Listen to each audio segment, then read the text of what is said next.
very, very special welcome to Kabbalah Coffee. It is great to see everybody this morning. It really is truly a marvel of the technological opportunities that we have, that here on a Sunday morning, you and I can get together in the comforts of our own home. I think maybe it's, on some level, it's more convenient, right? Because, you save the commute to head over to class in person. The one thing that we're missing, virtual bagels. That's the one thing we're missing. The bagels and the cream cheese, that we haven't yet figured out with the technology, but we're working on that. We've got our best and brightest trying to figure that out. But all joking aside, it's great to see everybody, and I hope everyone is doing well. And it's a trying time for all of us. It's a trying time for all of us, and it is a different time.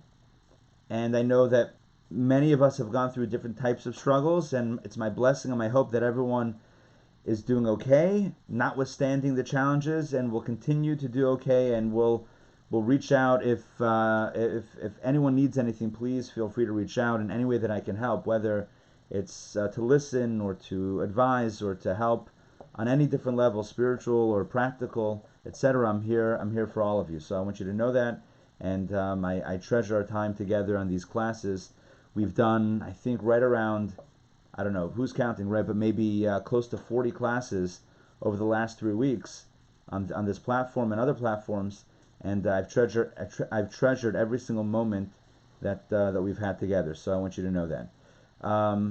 Okay, so that's my opening, or that's not my opening. That's one thing that I wanted to share.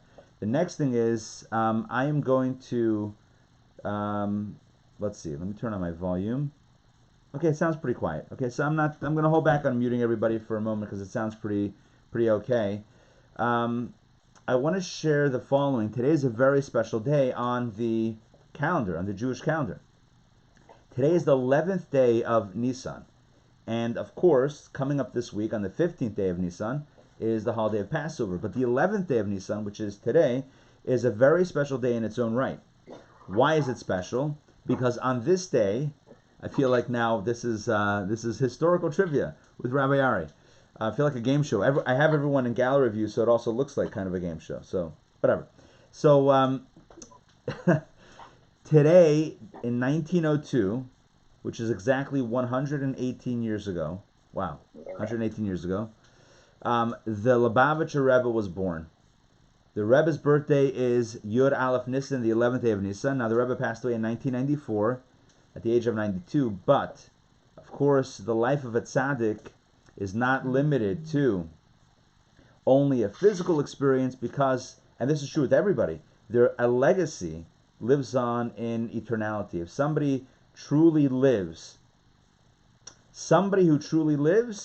their life continues far after their physical passing, insofar as their inspiration continues to guide and to lead.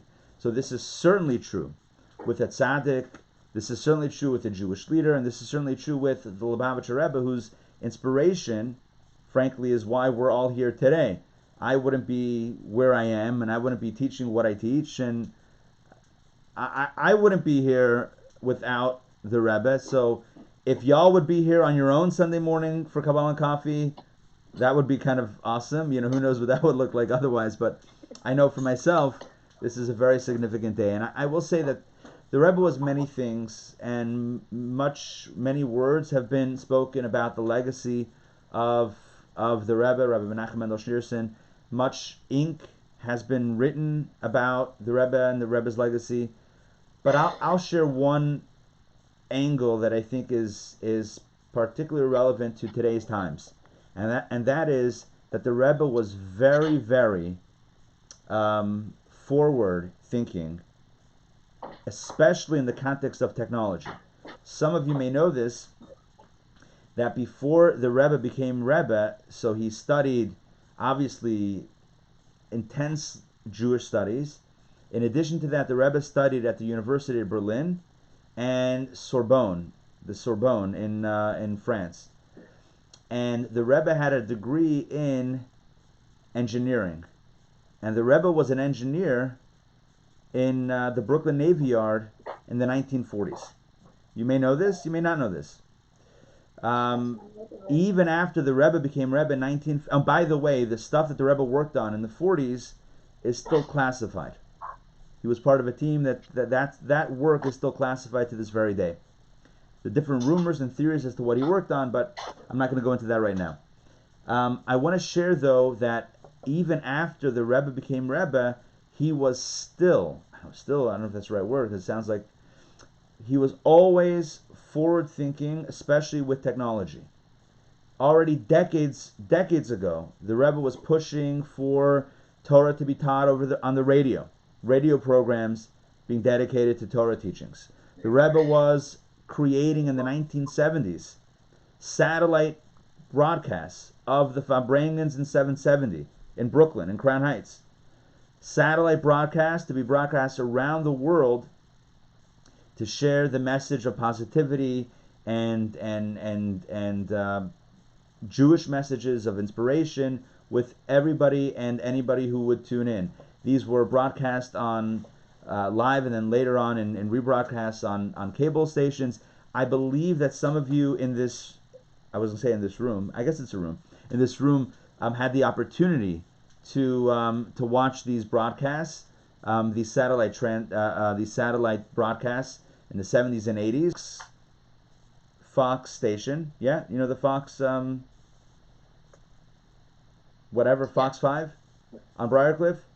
They would go back there in the 80s, and they had the satellites, and they were watching. They were able to watch the live Farbrengens.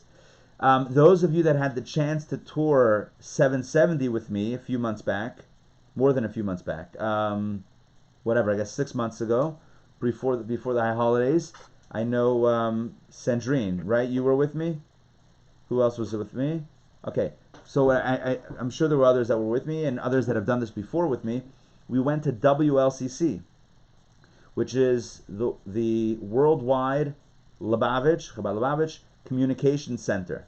Very fancy name for a room in the synagogue that was literally the control room that broadcast these Farbrengens. My point is that the Rebbe, in addition to all of the other great qualities that we speak about, the Rebbe in his scholarship, in his piety, in his blessing, on every different level, on a very practical level, the Rebbe was always promoting leveraging technology to promote goodness and positivity and positive messages.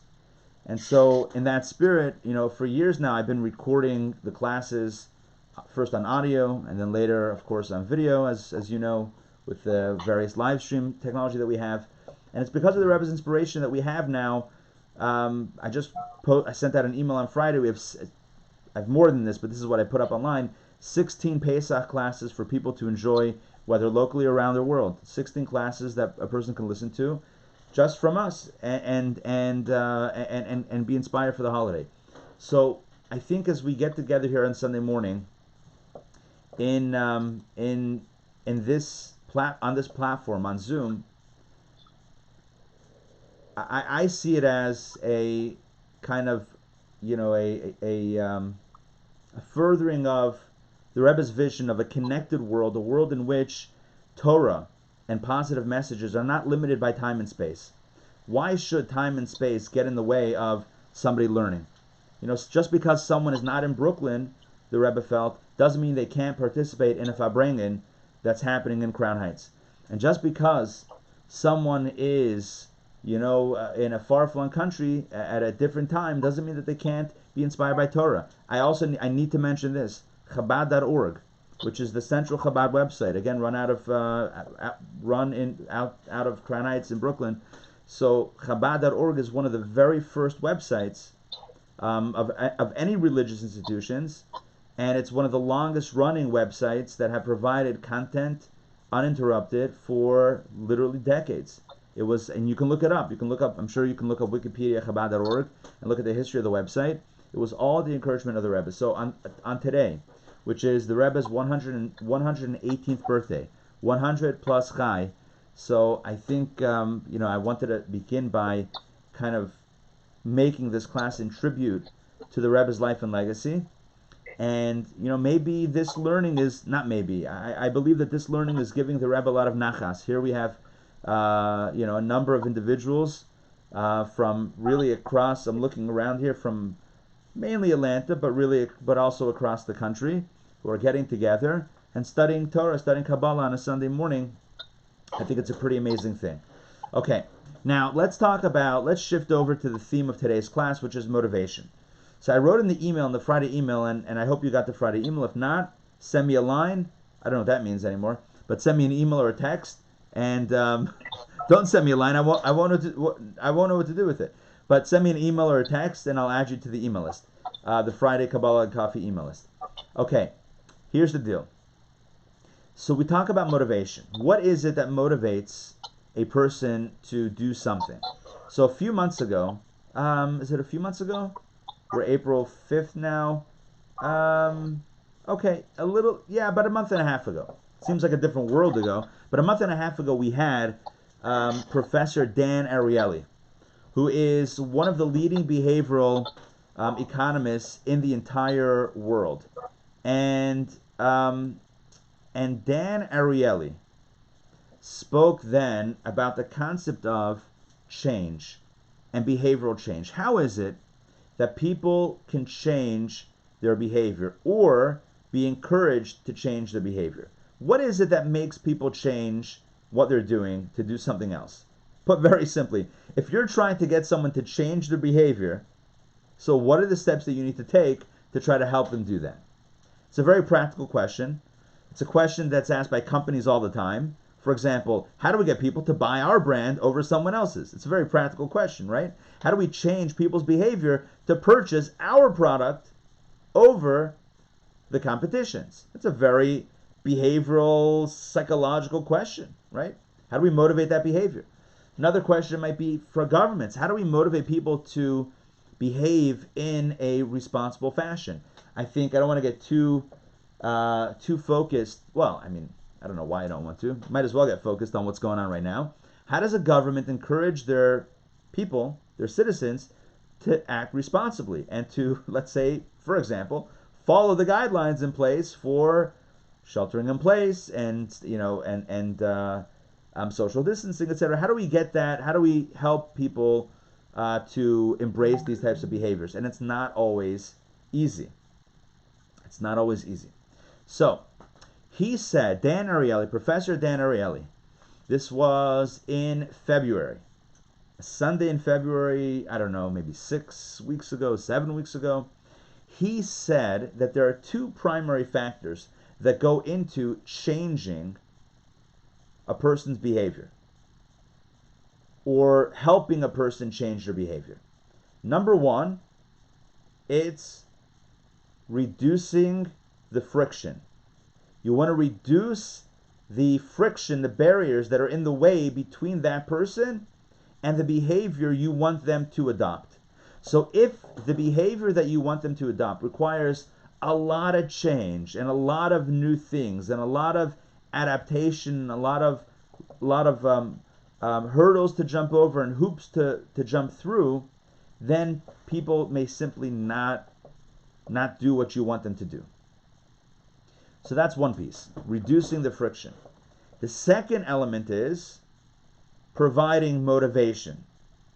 So it's one thing to remove the friction, but now that the friction's gone, a person still might remain in the status quo. So in order to help a person make that step, you have to try to help push them with a little bit of motivation. So companies, for example, will offer incentives for various things. Here's an incentive, that's motivation, and it's easy to do. All you need to do is X, Y, or Z, but we're going to make it as easy as possible to do this, whatever this is. He gave the example of a pharmaceutical company, an online pharmaceutical company. Basically a company that you can fill your prescriptions online and they mail you the medication. Online pharmaceuticals. And the company wanted to move people from prescription drugs to generics. Why? It was going to save everybody a bunch of money. So they sent out letters. This is what you're paying now. You could pay 90% less and get the same quality medication. All you need to do is send back this consent thing and you're good to go. And what happened? No one responded. But look how much money you'll be saving. People didn't respond. Why? Because it was unknown, because it required calling or mailing back something. People, you make it too complicated, people are not going to do it.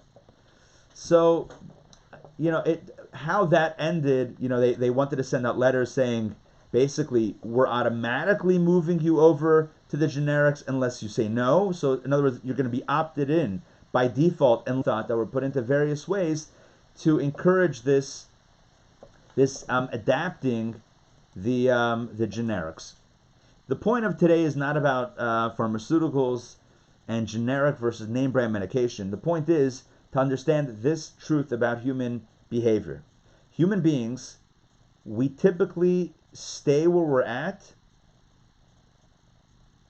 and don't really change our behavior unless we're motivated to do so, usually highly motivated. There's something that really drives us, and it seems to us reasonably doable. If it's very complicated, I will say that then we typically don't do it. I will say one of the appeals of Zoom, and I know, for anybody that's paying attention now, Zoom is going through some challenges for various reasons. But one of the appeals of the Zoom platform, going back, 3.5 weeks, is because how easy it was to adopt the technology, right? All you needed is an invite code and click a link. All you have to do is click a button.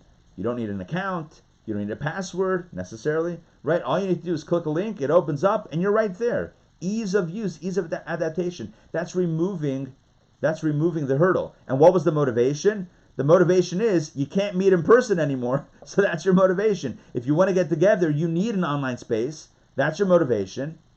The technology, again, I'm speaking about Zoom specifically because that's the platform that we're using right now. Zoom specifically was a platform that made that jump to online meetings, to online forums like this, very easy to do.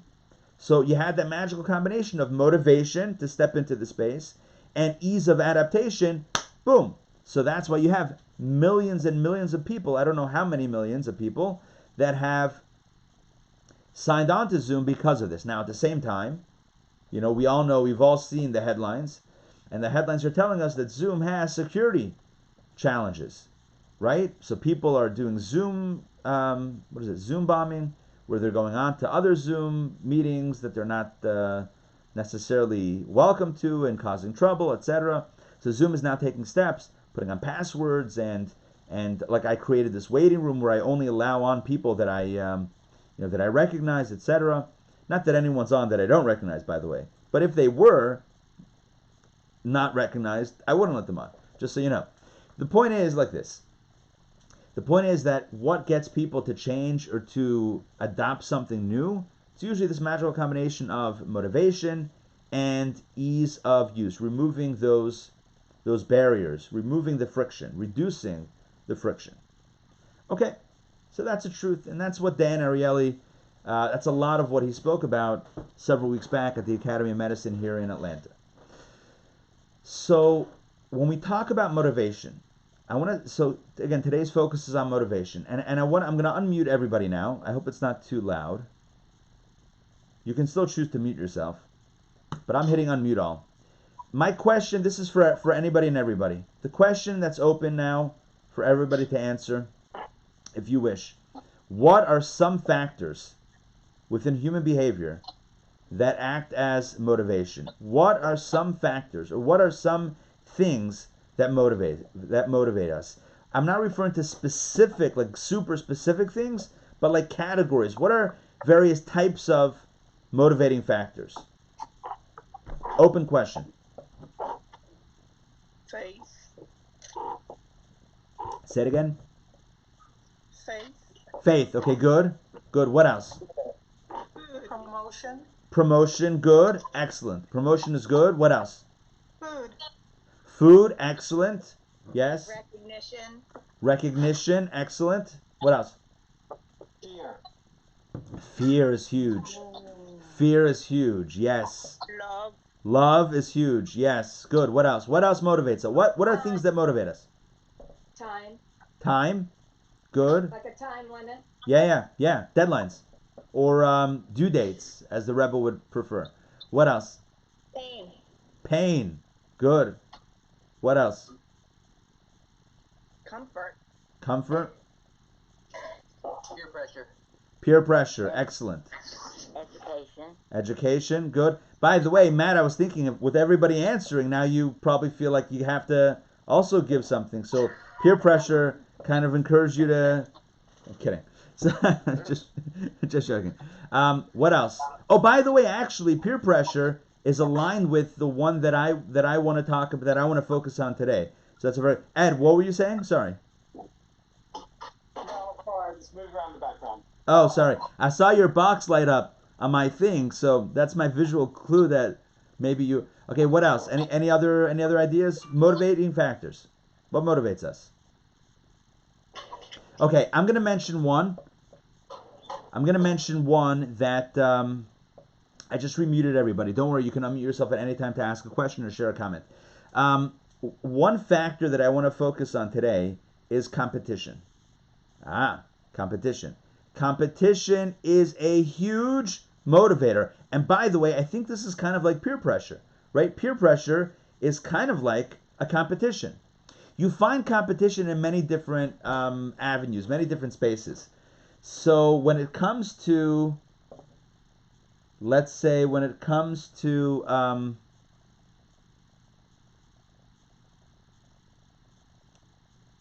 do we have competition? Okay, I'm going to give a silly example. I remember when Waze, you know what Waze is? Waze, that navigation app. Do you know where it was? Unmute yourself if you know where it was developed. Israel. Israel, excellent. Yes, Julie. Israel. So Waze was developed in Israel by Israelis. And by the way, you should know that behavioral economics, which is the study of how people behave and how to get them to behave a certain way, to produce a desired result, the field of behavioral economics really was launched. And the fathers of behavioral economics, according to my understanding, the fathers of behavioral economics were Israelis, and was born of various compelling factors related to wars that Israel faced and challenges that Israel has faced that gave rise to this entire field known as behavioral economics. That's according to my research and understanding that I did in preparation for Dan Ariely. But I digress. The company Waze, if you use them, I think they still have this, but certainly if you adopted them years ago when they first began, adopt an app. No, if you downloaded and used the app in the early years, you would have noticed that there was a competitive element to the app, which is that you create your username, you create your password or whatever, you create your profile, you pick an avatar, which is like an icon that's associated with your, with you, and then there are rankings. Has anyone ever jumped into the rankings on Waze? Various rankings where people are ranked based on how many miles they've driven with the app open and how many reports they've made that help others. So this is the dual system of earning points. And then there was a ranking system. And I remember originally, I would drive places that I knew where to go.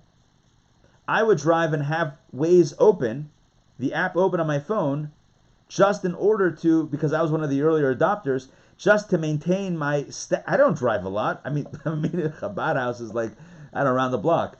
Whatever. But I would keep the carpools and whatever, but I would keep the app open in order to accrue more, more cred, more points, more whatever. Just because, not that it meant anything, but just because, you don't want to lose a ranking because you kind of wanted to maintain your not status, but whatever. It was like, it's a game. Games and competition are one of the greatest motivating factors that exist within human behavior. In addition to fear and love, all of these are huge motivational factors. Competitiveness is huge. If you offer someone an incentive, that's one thing. But you tell someone there's only one incentive and there's two people vying for it, game on. Game on. Why? Because you don't want to lose to the other one. If you were just given the incentive and told if you want it, it's yours, maybe you will be motivated, maybe you won't be motivated. But dangle the same incentive and add in one more factor, that there's only one of these left, and there's multiple people vying for it, now you want it. You might not have even cared about it before, but now that you know that others are wanting it, and it's a zero-sum game, right? There's scarcity involved, which makes it a competition because you're competing for the same thing. Now you're motivated. It's weird, but human beings are like that. One of the soul traits. Rabbi? Yeah. Can I ask a question? Absolutely. Oh, okay. What is this? Not Kabbalah Coffee. It's Kabbalah Coffee. Ask. I didn't raise my hand. I didn't have to raise my hand. I'm thinking that what you're saying, if we could contextualize it, because I was just imagining the scenario, and I was thinking of siblings, and both competing for something, and one sibling realizing that the other one really needed it. Right. So in that way, that competition would change it. So if you contextualize it and say that you're competing maybe against somebody that you don't know, or you have a different relationship, but I think wouldn't the relationships factor into that? Yeah, it could. Great point. It could, but it also might not. I mean, sibling rivalry is a real thing, and you also have the possibility that friends and or classmates could be vying. People that actually care about each other might still be vying for the same thing. What you're speaking about is another factor, which is the ability for a person to be a mevater. You know what a mevater is? It's a great Hebrew word. It's so awesome. And you can tell people, you need to be a mevater. It's a good thing to tell people. You should be a mevater. What's a mevater? A mevater is someone who gives up what they want and allows someone else to have it. Mevater is someone who's able to relinquish, able to let go. A let-goer is a mevater. Mevater is someone who's able to let go and not need to have it, not need to get it, not need to win. That's a mevater. So there's a kids album. Oh, it's so beautiful. Fantastic. It's called The Marvelous Midos Machine. It's unbelievable. Midos are... mevater is spelled M-E-V-A, mevater, T-E-R, mevater, something like that. So there's this great kids album, 4 discs, who has discs, 4 cassettes, who has cassettes. The cool kids have cassettes. It's coming back. Mixtapes. 4 album series called The Marvelous Midos Machine. Midos are the character traits that we possess. So it's all about teaching kids how to have good midos, how to do the right thing, how to make good choices. And it's a lot of fun. It's a very fun and extremely creative Jewish kids album teaching kids good behavioral character values, including mevater. So it has a scenario. It's complicated. It's a machine that can pick up on kids around the world when they're about to make a bad choice, in other words, about to be whatever it is, and the machine intervenes and sends them a song that teaches them the good quality or attribute, and the kids then change course in their behavior. It's kind of magical. It's a very fun series. So it has one scenario where these kids are going to their grandparents' house for a meal or whatever it is, and they both, 2 kids, 2 brothers, they're running for the same seat and the same snack on the table. And the bigger kid, because he's older, gets there first and sits down in the seat next to Zayda, next to grandfather, and takes the snack that, the best one on the table. And so the younger brother says, you always get the seed and you always get the snack, and it's not fair, you're bigger, whatever.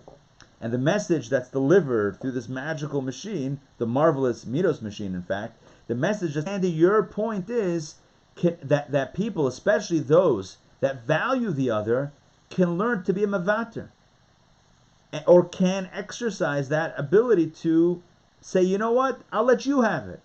And that's a very fine quality. That's a very, very good character trait. And we need to practice that. Like, for example, with toilet paper, right? Be a mavater. Let someone else have it. You don't have to buy all the rolls. Not you. All present company excluded. I'm sure none of us have been doing this. But, being a mavater means I'm looking out not only for my own needs, but also for the other. By the way, I've just fell on the classic example of the competition motivation. Toilet paper. Getting back to toilet paper. What's going on? Why the run on toilet? I want to get the highest points rolls of toilet paper in this competition and win. And what do I win? Toilet paper. Sometimes it's not about what you get. It's about winning. You look at reality TV. Yeah. Reality TV. Reality shows. Yeah, there's always a prize that's dangled, but somewhere in third episode, you pull out people and ask them, whatever it is, what is it about? Some will say the money, but at some point it switches to about beating the other people, right? To winning the competition. It shifts away from the actual like monetary prize, and it becomes about winning. So winning, competition, is a huge motivator. Again, is it possible for a person to push away the desire to win and think of someone else? Absolutely. Is that a good character trait? Absolutely. Should we be striving to do that in our lives in many different areas? Absolutely. But that doesn't take away from the fact that, bottom line, that competition, the notion of competition, or the belief, even if it's not really true, the belief of competition, or that there is a competition out there, that is a strong motivating factor. It's why people push themselves in school. It's why people push themselves socially. It's why Facebook likes are so addictive, right? It's social media, the addictiveness of social media, a lot of it has to do with competition. So competition is a huge motivating factor when it comes to the human condition. What else was I thinking about competition? I feel like I had one more thought about competition. Oh, yes, of course. What is competition in Kabbalah? So competition is actually one of the 10 soul powers. And to show you, I'm going to hand out I'll share my screen of my classic Kabbalah Sfirot chart. Here we go. Let me pull this up. I usually print this out and hand this out, and some of you have received it dozens of times. But here now, I actually have a visual that you can see. Let me make sure this is a good copy. Nope. Hold on.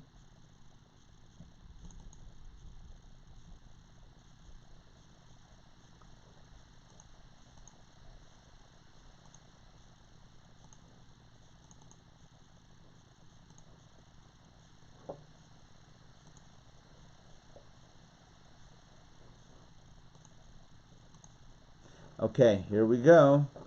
About to share my screen. This is going to happen. Okay, share screen, Sphero chart. Boom. Okay, in just a few seconds, you should see this chart on your screen. You guys see it? Yes. All right, thank you. The 10 Sphirot, here we go. These are the 10 energies within the fabric of the universe, in the macrocosm, as well as in the fabric of our souls, the microcosm. So these are tools that God uses in the creation of the entire universe, known as the 10 Sfirot, and as well as the 10 powers of the soul that are invested within each one of us. The way we read this chart, as you know, is right, left, center. So Chachma, Bina, Dat, Those are the three intellectual powers. And then we have chesed, love, gevura, severity, tiferet, compassion, and now we have netzach. And I want to focus on netzach. Can you guys see the mouse pointer circling netzach? Yeah. Okay. Like a shark? Yeah. All right. So netzach is translated here as ambition. Netzach also means victory, and it also means competition. Netzach is ambition, is victory, is competition, is winning. Netzach is one of the greatest human drives. It's a feeling, but it's also a tremendous drive. It drives us to persevere. Netzach is also synonymous with perseverance, because when you feel like there's a competition, when you feel like you must win, you will see it through against all odds. Even when an obstacle stands in your way, Netzach is an incredibly powerful motivational force to drive a person to see it through, even against very, very formidable opposition and opponents. Netzach is what drives a person to train, what drives a person to study, what drives a person to succeed against all odds, because they feel like they have to win something. Now, can a person be motivated without netzach? Absolutely. There are other motivational factors, including chesed, which is love, which we spoke about before. But netzach is a very powerful motivational factor. In fact, it says in Kabbalah that when it comes to netzach, netzach is maybe the deepest and strongest motivational force, and it gives an example of a king. Now, we don't know what kings are, right? We don't live in a monarchy with a king and king's treasures and all that stuff. Whatever. We have our own stuff, but not necessarily this example of living in a monarchy. And the example that's brought in Kabbalah and Hasidic philosophy is when you have a king who has generational wealth. I don't mean just generational wealth like, whatever. I mean like storehouses of actual gold and silver, loot that's been taken from various wars with other kingdoms.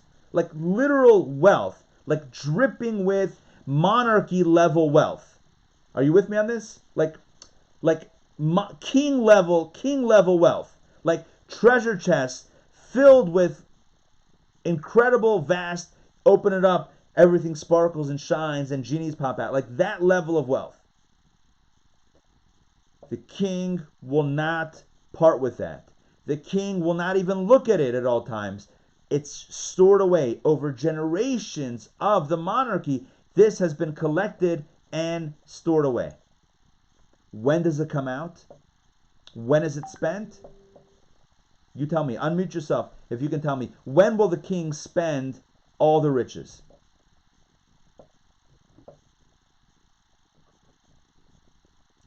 I'm opening the question. Let me clarify. He has to save his life when he's looking to save his life if he's very sick. Okay, what else? What else? Wrong answer.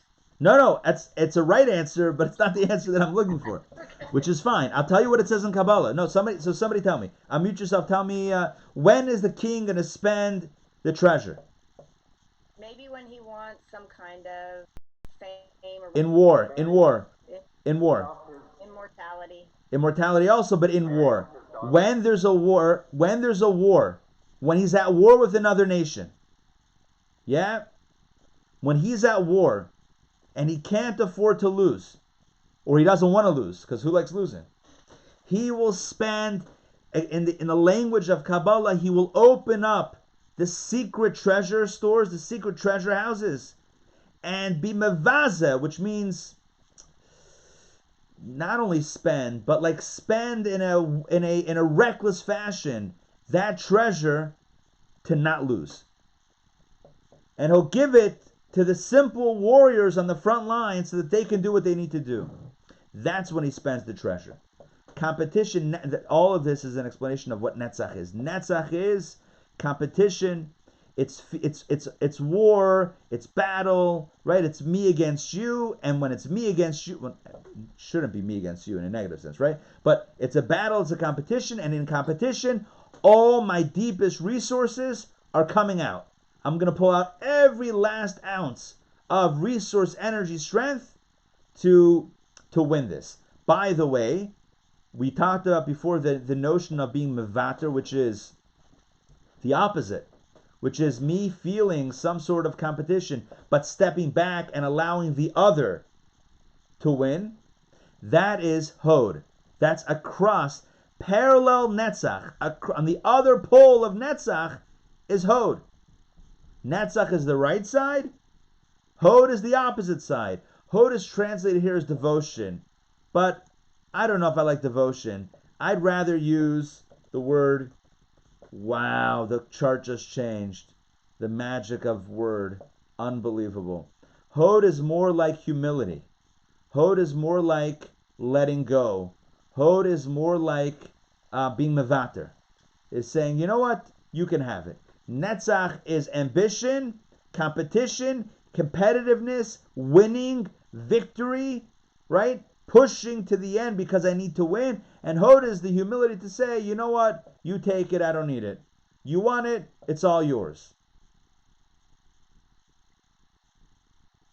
Netzach is running for that seat, the best seat in the house, or at your Zadie's table. And Hod is saying, you know what? You take it, I'll sit somewhere else. We all have these qualities. But we can't discount the reality, the fact that Netzach is a huge motivational force. The notion of there's only one, or there's something scarce, and I need to get it, or else I won't have it, or maybe even someone else will get it. That's a huge motivational force. By the way, I want to share, I've shared this before several times. The Rebbe once said, kind of, smiling, that human beings are very interesting. If somebody came back in the day, if somebody came to the rabbi in the shtetl, in the old village in Europe, with a question about the kashrus, the kosher status of a chicken. Let's say they bought a chicken, they don't know if it's kosher, whatever. Back in the day, they didn't have like kosher symbols on it or whatever, so they would want to know, like, is this kosher or is it not kosher? And the rabbi would say it's not kosher, so you would respect the rabbi's. The rabbi's an expert in kosher. All right, the rabbi says no, it's not kosher. So you would take the loss. You would get rid of it or whatever it was. It wasn't kosher. You can't eat it. You would give it away to someone else. Whatever it was, you couldn't eat it. But you would accept it. The rabbi says. But what happens if two people come before the same rabbi with a question, with a dispute? Dispute over something related to finances. This one says this is the story. That one says it has a different story, and they're all saying I should have the money or I should have the money. A business dispute. And the rabbi, the same rabbi who's also learned in Jewish business law, rules in favor of one party over the other, causing the one party to have a loss. So what happens? Suddenly, the rabbi's a good for nothing. The rabbi doesn't know what he's talking about. The rabbi is not well learned. We need another opinion. Unbelievable, right? It could be the same monetary value as the chicken, right? It might be $5. But in this case, the person who loses the court case will be very incensed at the rabbi. Why? It's not about the money. It's about losing to the other guy. It's about, because here was a competition. When it comes to the chicken, if it's not kosher, all right, I lost, but no one else won. When it comes to the court case against the other guy, I lost, but the kicker is that the other guy, Shmerel, Beryl, Yankel, not all one name, any one of those names, the other guy is the guy who won, and he beat me, and that I can't stand. So to lose is one thing.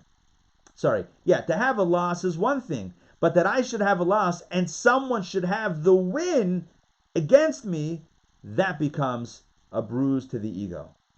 Again, we are hardwired for competition, for better or for worse. Today, we're going to speak about both sides of the coin, for better and for worse. This is my segue into jumping into our text. So I am going to now do a new share, and I am going to share the text that we are studying.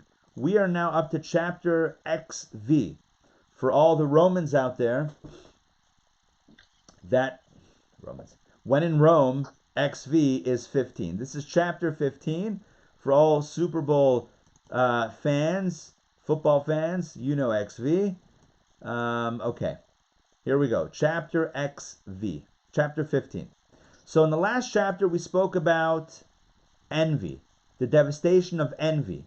And, last week I kind of didn't differentiate much between envy and jealousy, but we spoke about the dangers of the notion of kinna, of jealousy or envy, which is that we are driven to discount someone else that seems to be a threat to our ego or to our accomplishments. If we see somebody else kind of climbing the ladder, that could make us feel less secure about our place in the world, and then our only focus might be on tearing them down or discounting them or, that guy, whatever, right? Why? In order to protect our own egos or whatever it is, but this notion of envy can be very destructive. Now, in chapter 15, he speaks about positive forms of envy, which, by the way, I need to mention, is something that I started off last week's class with, but here in chapter 15, he once again references it. And I want to also point out that as we talk about the positive quality of envy, I want to connect it with this notion of competition. Positive envy is positive competition, which means it's competition that is motivating us to step up our game, not to beat the other, but to keep pace with others that are advancing. It's like in any business.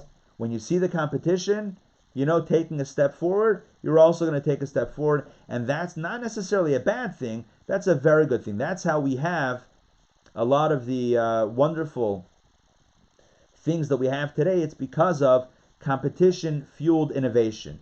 Competition is one of the great motivators, and it's not always a bad thing. I know I mentioned negative examples before, but it's not always a bad thing, as we'll see right now. Innovation is fueled in large part by and through competition.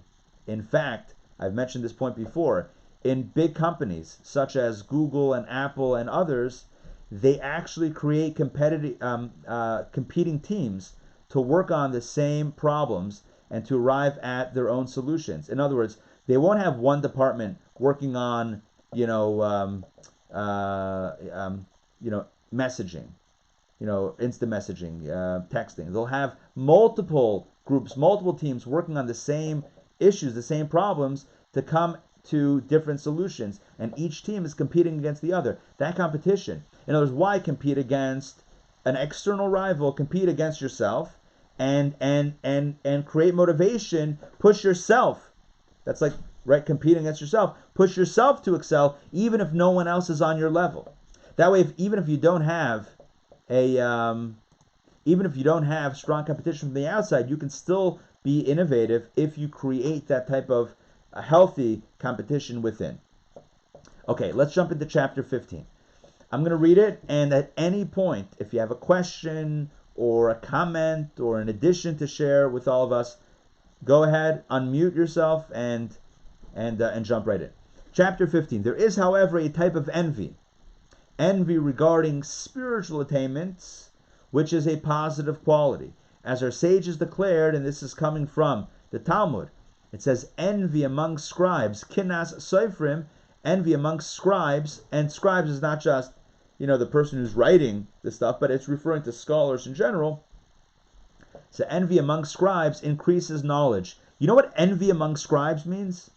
That means scholars that are envious of each other. You know what that really means? Competition.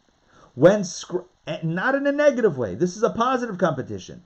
When there's a group of scholars that are studying together, but are also, in the same field, and they're all writing and they're all creating ideas and putting out publications, that creates an atmosphere of healthy competition and healthy advancement and innovation. And that increases knowledge for everybody. It's a good thing. And as the Midrash comments on the verse, there's a verse in Genesis, and Rachel envied her sister.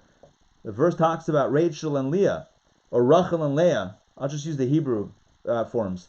Rachel also clears the throat a little bit better. Rachel and Leah, who were sisters, and they were both married to Jacob. And if you're wondering how Jacob married two sisters, that's another story. It's a complicated story. It's an interesting story. He was meant to marry Rachel, but he ended up marrying Leah, and then he married Rachel anyway. He promised them, and it was before the Torah was given. Otherwise, post-Torah, you can't marry two sisters. Whatever, but the point is that it says that Rachel envied her sister. And the Midrash says, what does it mean that she envied her sister? She envied her good deeds. She saw her sister be so righteous, and she envied that. That's a good type of envy. Why is it a good type of envy? The proof is in the pudding. If it leads you, or a person, to try to tear down the other, then it's not a good envy. If it leads you to also want to become good and scholarly and refined, it's absolutely a good thing. Similarly, it says in Proverbs, it says, this is King Solomon writes, let not your heart envy sinners, but envy the fear of God. So don't envy sinners. In other words, oh man, that looks like so much fun. I wish I was doing that, referring to a negative thing. That's not a good type of envy, but rather envy the fear of God. What does that mean, the fear of God? Those who have fear of God, those who are doing the right thing. Be envious of them and then emulate. Remember, competition can be a wonderful thing, a marvelous thing. You see someone else doing something, you also want to do it in a good way. Competition, this is healthy competition. Remember, competition is one of the greatest motivating factors within the human condition. This is netzach. Netzach, competition, and envy. This is competition born of envy or envy with, I don't know how you, chicken or egg, whatever. This is kind of like an amalgam, like a hybrid of envy, competition, which could be either negative or positive. Here are positive examples where it drives us, it motivates us to succeed, to study, to refine our own character, to be a little bit more conscientious about our actions and a little bit more righteous. This envy arises when one strongly desires good deeds or wisdom. Oh, I got to read that sentence again. Oh boy. That's it. That's all you need to know. Wait, where'd I go here? Rabbi, Yeah. I have a question, comment. Is this Wait, hold on 1 second. Let me reread that sentence, then I'm going to get right to you. Look what he says here. I'm going to highlight it if I can. It's on 2 different pages, so that's going to be a little bit tricky. This envy arises when one strongly desires good deeds or wisdom. The question is, what do you really want? What's really driving you? Are you really in it for yourself to win? Or are you really in it because you value the values? If you value the values, then it's going to lead you to get the values. If it's only about ego, then it could lead to devastating things. In other words, if you really care about wisdom, Torah study, if you really care about goodness in the world, and you see somebody else studying a lot of Torah, and you see somebody really being a good person and doing good things, and you look at that and you say, wow, that's really great. I also want that. I want to do that. That's a good competition, healthy competition. Their actions encourage you to do the same thing. That's good. If it's purely ego-driven, if you don't care about wisdom or good deeds, if all you care is about you winning, then you're going to try to win by tearing the other guy down. And that's not going to be good. I'm going to finish this paragraph and saying that I'll get right to you. Envying their possessor, right? Envying the possessor of the good deeds or wisdom motivates one to exert himself or herself to attain similar levels. So, if you value good deeds, hold on, let me look at my Hebrew original here. Hold on. Yeah. Ma'aseh hatov.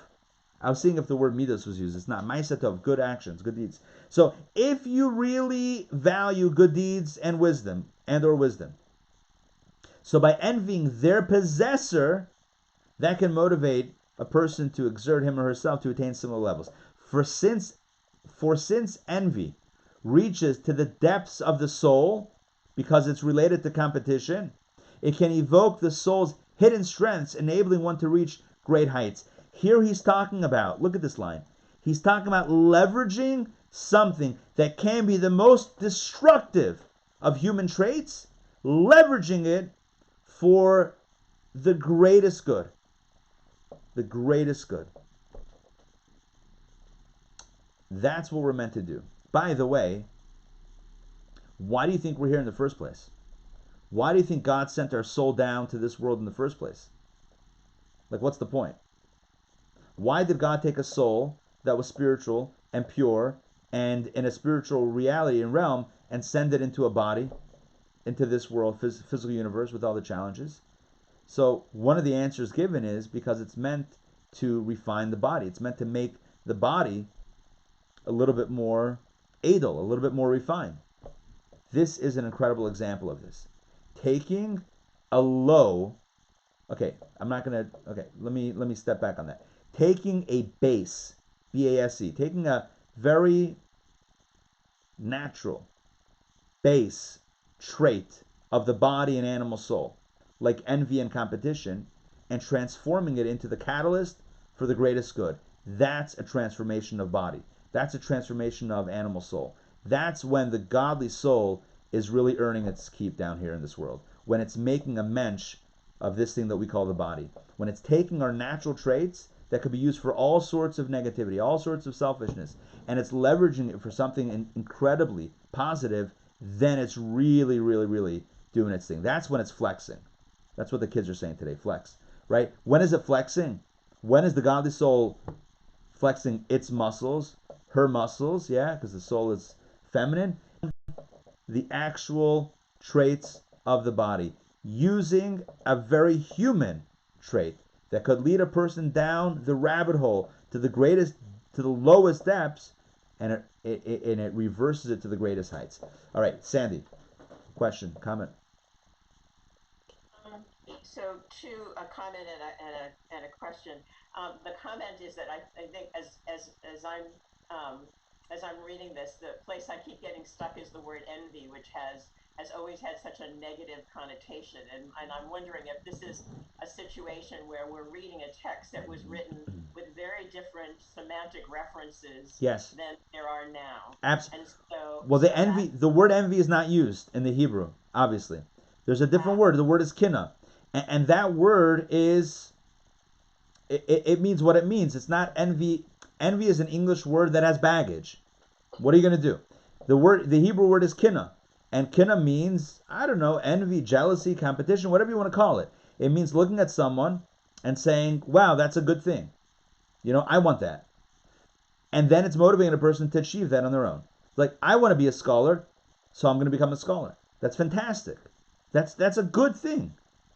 That's a good form of whatever you want to call it. Yeah, so don't get stuck, never, in any of these texts, never get stuck in the English. Don't take the English baggage. I feel like I want to break out in a British accent. Whatever. Don't take the English baggage and let that weigh you down. That's not at all the intention. The other was that also as I'm reading this, it seems like we're talking about motivation and so on as being very external. And I think there's the other piece of that, which is internal. Yes. So when you're talking about envying somebody, there's also thinking about it as somebody else inspiring you, and that's external. But also that your own thirst for understanding, your own thirst for knowledge can be as much a motivator as it is external. So it's not always what's going on outside of it. Yes, correct. And great point. I haven't found that captured yet. Maybe it comes at a different point. No, we may not mention that because the point here is how we relate to others. And the question, because this text is all about how we get along with others. And at the core of it is, are we getting along or are we not getting along? And what determines that is the amount of ego that we have present. So when we're filled with ego and self-importance, and I need to win over the other, against the other, I have to beat them, right? Better than them, that leads to all sorts of negativity. But if I have a little bit if I have less of an ego, a little bit less of an ego, and it's about not me, but it's about the value itself, then I can look at someone and look at that value and say, I also want it, and then go attain it. Now, could a person do that on their own? Absolutely. But we don't live in a vacuum, right? We live in social environments, and we see others, and we naturally look to see what others are doing. And the question is, what does that do to us and or for us? When we see what others are doing, is that helping us grow, or is it just evoking some sort of very beastly, I'm not trying to think of the right word, savage, hey, that's a good word. Does that awaken, evoke some savage instincts within us to want to knock the other person down? That's the question. But yeah, can we motivate ourselves? Absolutely. Yeah. Joy. So is it possible that kina or envy reaches us so deeply that it's what grabs our attention to say, wait, what is my real motivation? Okay, it is the competition, but what do you do with that? And it's got to be so deep. Yes. Maybe that grabs your attention. Yes. Because it's so deep, because it's so raw. And we know how raw it is, and it could be in a negative sense, but because it's so deep, that's what gives it the power. Which is really what he says in the next paragraph when he talks about the difference between Ar Choser and Ar Yasher. So let's jump into the next paragraph, because I think it connects with what you just said. A similar concept has been explained in the Kabbalah. Ar Choser, literally reflected light, is the ability to reveal one's hidden energies. And Joy, I think this is what you were saying, and Sandy, I think this relates to what you were saying as well, which is that sometimes that which has the greatest potential for negativity is actually stronger than the pure goodness that was untainted by the potential for negative. In other words, it's possible that the motivation of competition and of kina can be greater than self-motivation, which is from that pure place. It's possible. Why? Just like Ar Choser is stronger than Ar Yasher, so too competition and this envy, jealousy, kina, whatever you want to call it, this might be even more powerful than straightforward motivation that's not born of looking at someone else. Again, what is Ar Yasher and what is Ar Choser? Let me explain that. Ar Yasher is direct light. Ar Choser is reflected light. The example that I've always given is walk outside on a summer day. It's very hot and the sun is beating very hot. Go to the park, right? Look at the grass. The grass is standing up strong and hold the mirror at the right angle to reflect the beam of the sun, right, against a blade of grass. What's going to happen on a hot summer day? That grass is going to start burning. Why? Because now you're in Ar Choser territory. Before you had Ar Yasher territory, now you're in Ar Choser territory. Direct light is weaker than reflected light. That's the rules of the universe. Direct light is weaker than reflected light, which is counterintuitive, because you would think light that's straightforward, light that's going from point A to point B, should be stronger than light that goes from point A to point B and then is redirected to point C. But the truth is, the redirection is even more powerful than direct light. Again, take a mirror, and I'm not advocating wantonly just destroying grass, but whatever, if you want to, or take a piece, whatever it is, take a mirror, and on a hot summer day, and focus its beam against something that is highly flammable, it will catch on fire. Or it can catch on fire, start smoking, whatever it is. Why? Reflected light is stronger. Why? Because when you have light without the reflection, so there's the sun, and then there's the light, but the light is far less powerful than the sun.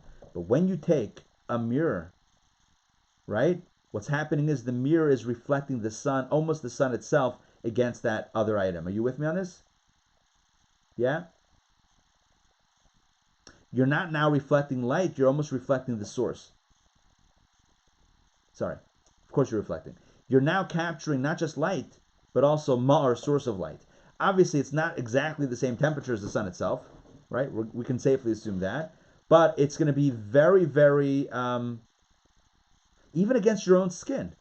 I mean, take a mirror and hold it so that the light reflects against your skin. It'll suddenly be much hotter than without the mirror, correct? Yes? So what happens?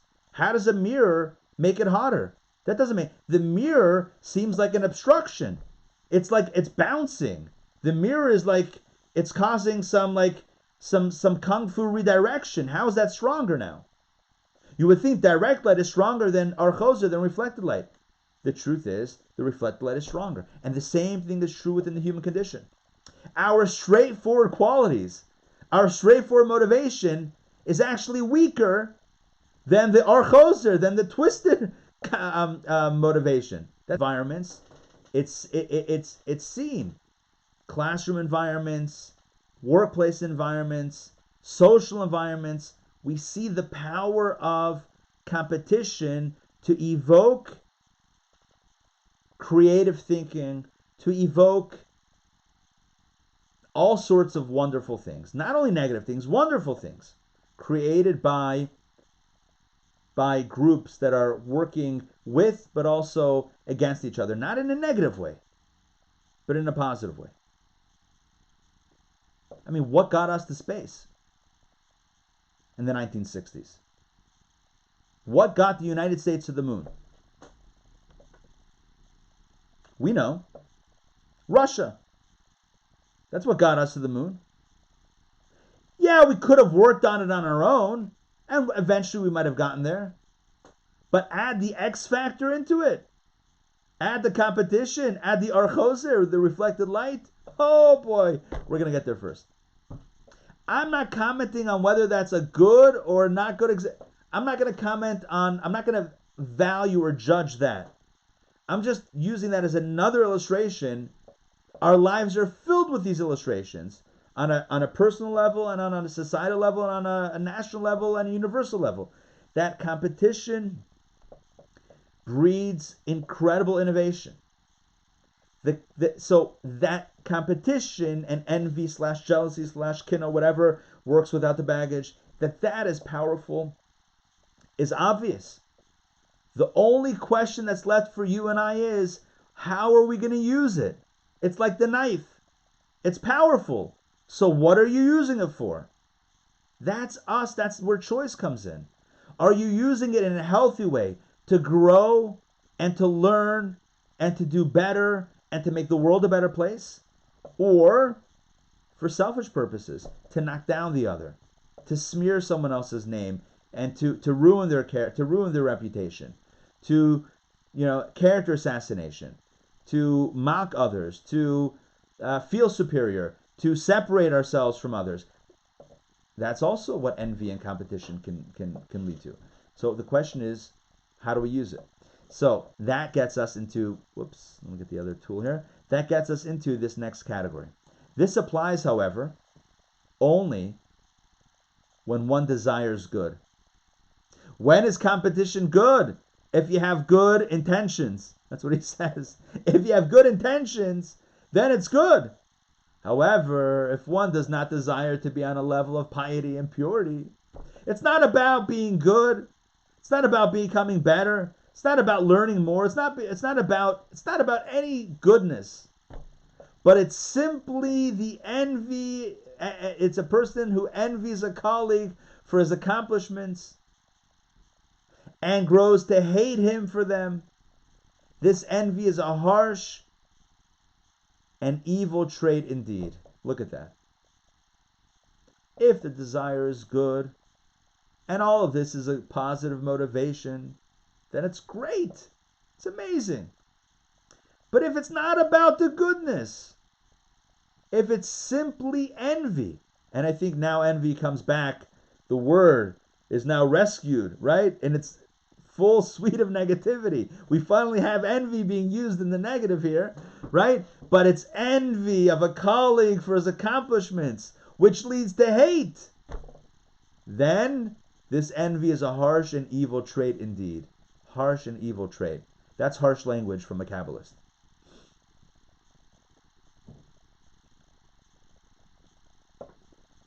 Where does this come from?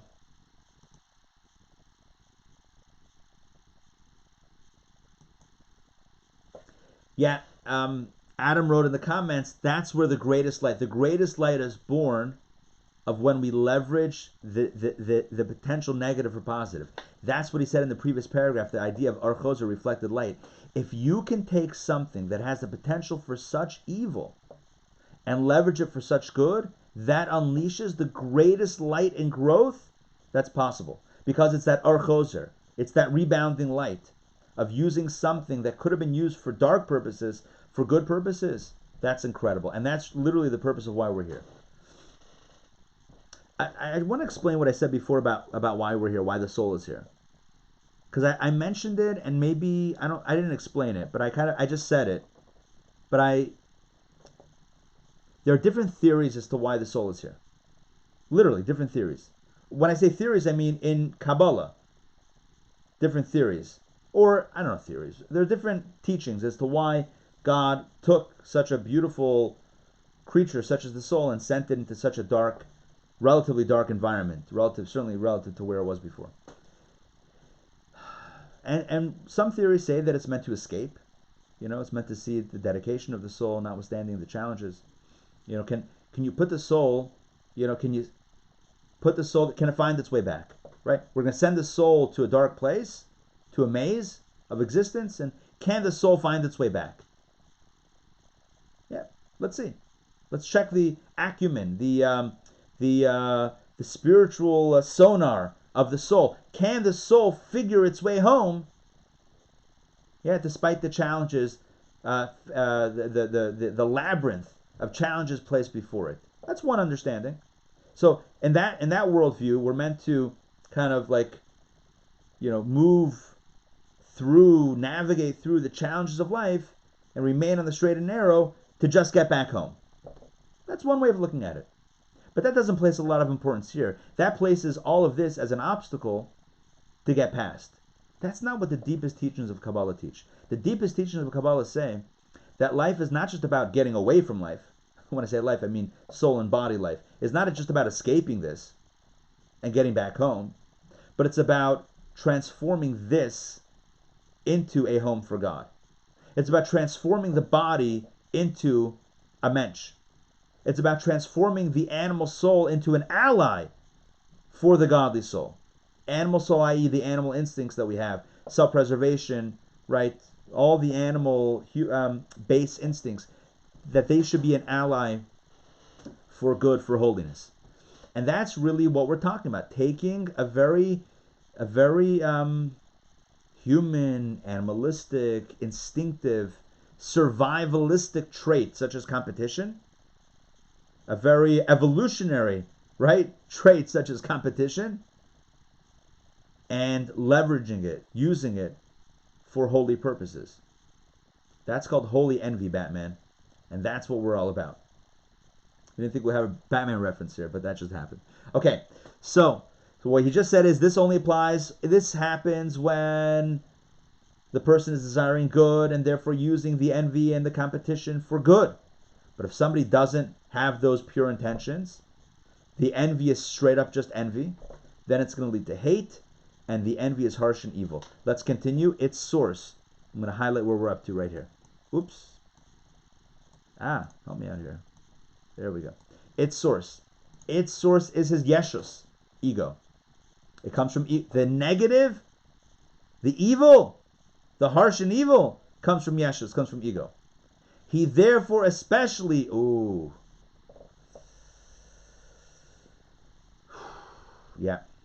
he therefore especially hates those who are servants of God. This person who's filled with ego, who can't stand the competition because it makes him feel less. Anytime someone else is doing something good, he doesn't appreciate it, he doesn't value it, he doesn't say, hey, I also want to do good. He says, I hate that you're doing good. That makes me feel less good about myself. that makes me feel less, whatever it is, and I want to tear you down.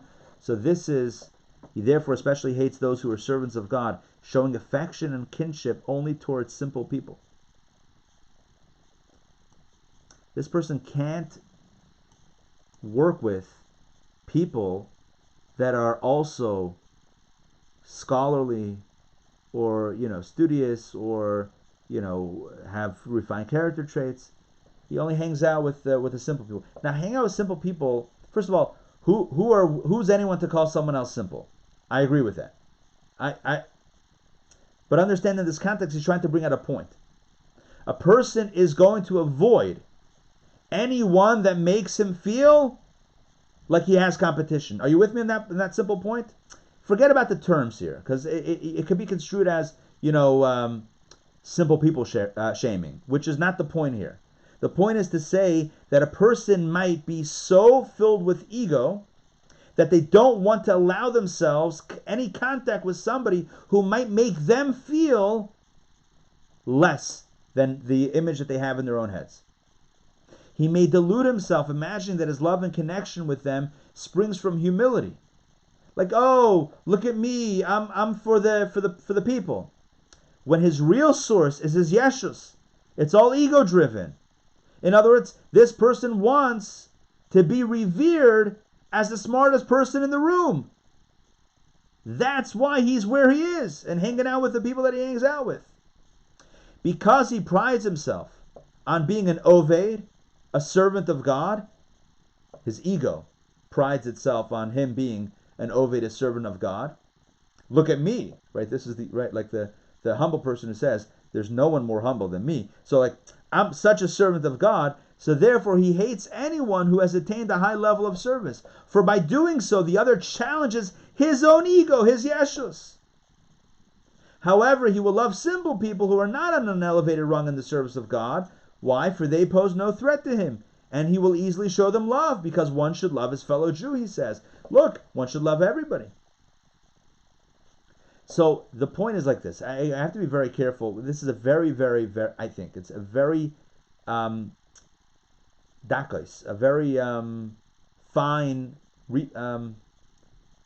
a fine point here. Not to misconstrue anything that he's saying here. Yes, we should love everybody. Yes or no, we shouldn't judge people and rank them. We shouldn't do that. But this person, he's saying, does.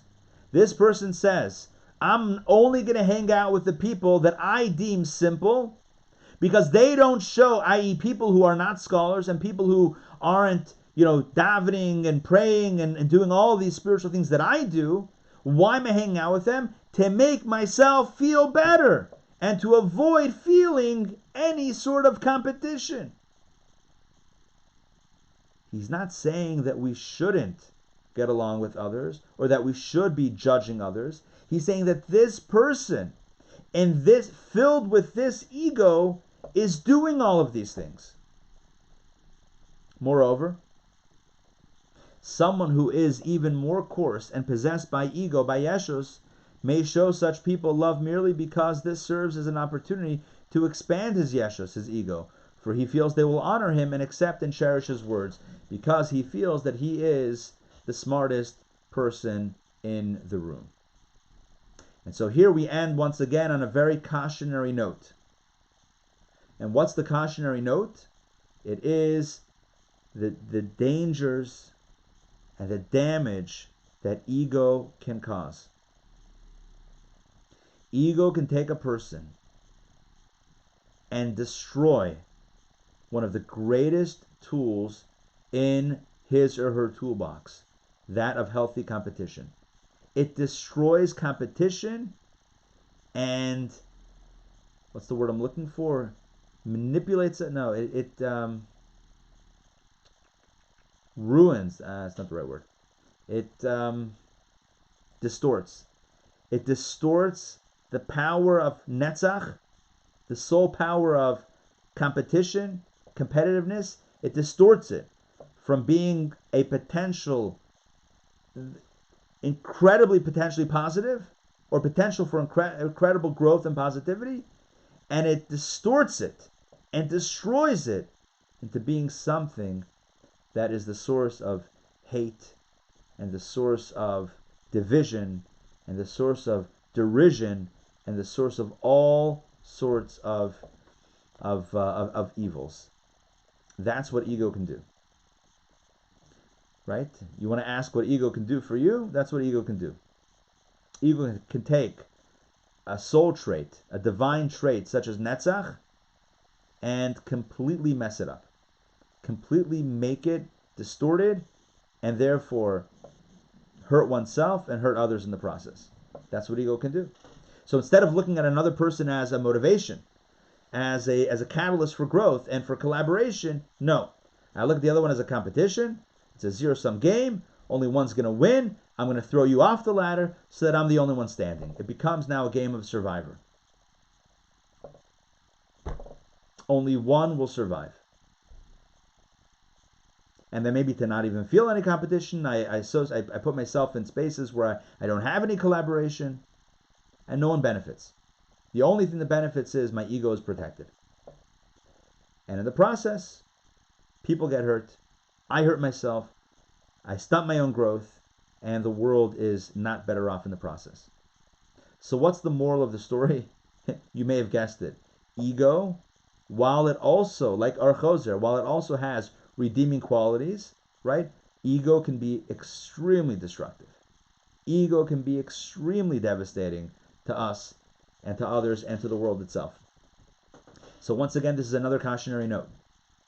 We have to be very careful when it comes to ego, to make sure that we don't get carried away with ourselves. Because if we do, then usually negativity follows.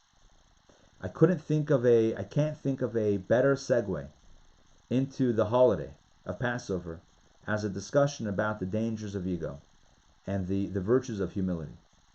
Because if there's one thing that the Kabbalists teach about the holiday of Pesach, Passover, it's about the symbolism of the chametz and the matzah. It's about the symbolism and the distinction between the big puffed up loaf of bread and the flat matzah. The puffed up loaf of bread is filled with hot air. Ego. It's risen. And on Passover, we're not meant to have any chametz, no leaven items, no ego, ego free. Lego my ego. No, right? Get rid of ego. On Passover, we replace the bread with matzah. What is matzah? It's flat. You know, today the buzzword is flattening the curve, right? Coronavirus, flattening the curve. Pesach is all about flattening the curve. It's about taking the big ego and bringing it down to a place of humility. Passover is the birth of the Jewish people. Passover is when we became a nation. It's when God extracted one nation from the bowels of another nation, in the words of one of the prophets. So Passover is a time when we begin our spiritual paths once again. It's a reintroduction to the very basics, the ABCs of spirituality. And what's on our diet? Because we are what we eat, matzah. That crunchy flatbread that reminds us that if we wish to truly be connected with God, it can't be about us. It has to be about purpose. It has to be about truth. It has to be about God, and it has to be about the other person. That's what fosters relationships. That's what fosters a healthier world, and that's what fosters a connection with God. When ego gets in the way, it's not a good thing. So, can we use ego for positive purposes? Sure. Archozer, rebounding light, absolutely. You can use, the tools that are the darkest tools to unleash the greatest light. But not on Passover. On Passover, we don't eat the chametz. That will come in a week. Because first we have to lay the foundation of humility. Remember, Passover is the birth, it's the rebirth. It's when we're starting once again this journey of our spiritual lives. And as we start the journey, the foundation for a week, a full week, a foundation is matzah, matzah, matzah. Marsha, marsha, marsha. We put that foundation of the flatbread, the lack of ego, the humility. And on top of that, once we have that in for a week,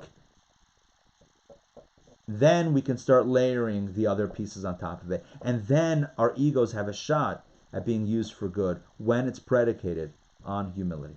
So, I want to thank you for joining me once again for Kabbalah Coffee. And I hope today was inspiring to let us know the powers of healthy competition, the power that we have within our soul, the power of Netzach, and also the dangers of ego and the beauty of humility.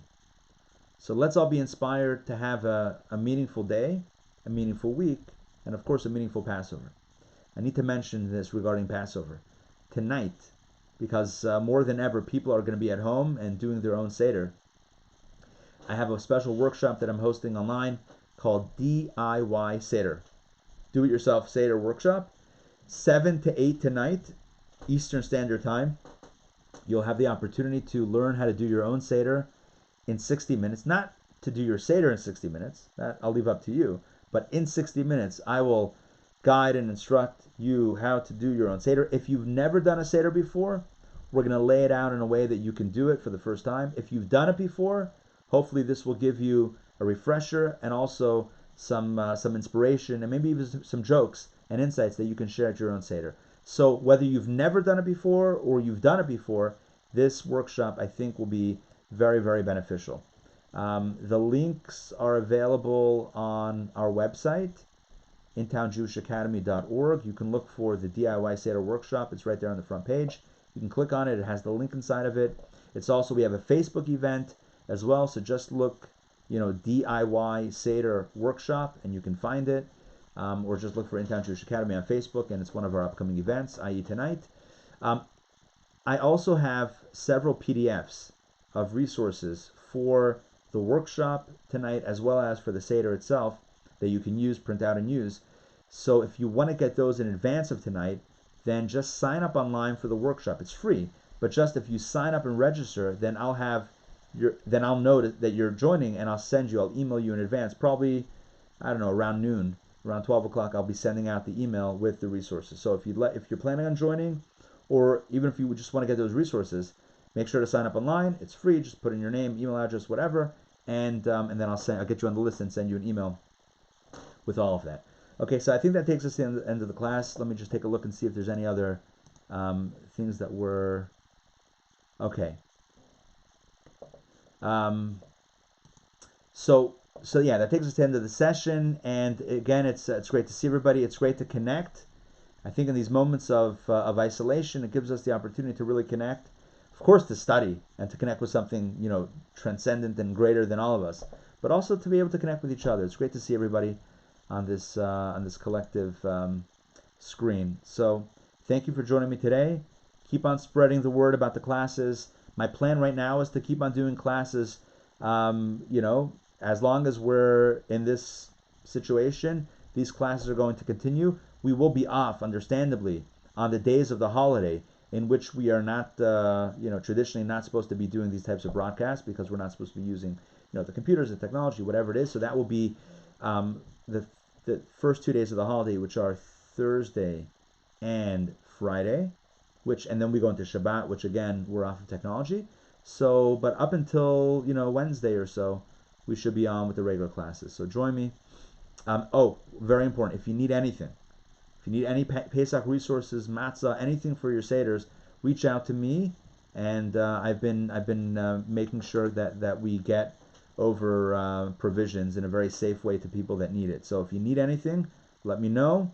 Me and my mitzvah team, me and the kids have been safely helping people get what they need for the holiday. So please reach out. I'm here for you guys. Okay. Thank you. It's great to see you all. Thank you. Thank you. Take care. Shavua Tov. Have a great week. We'll see you tonight, hopefully. You too. Take care. All right. Bye. Bye.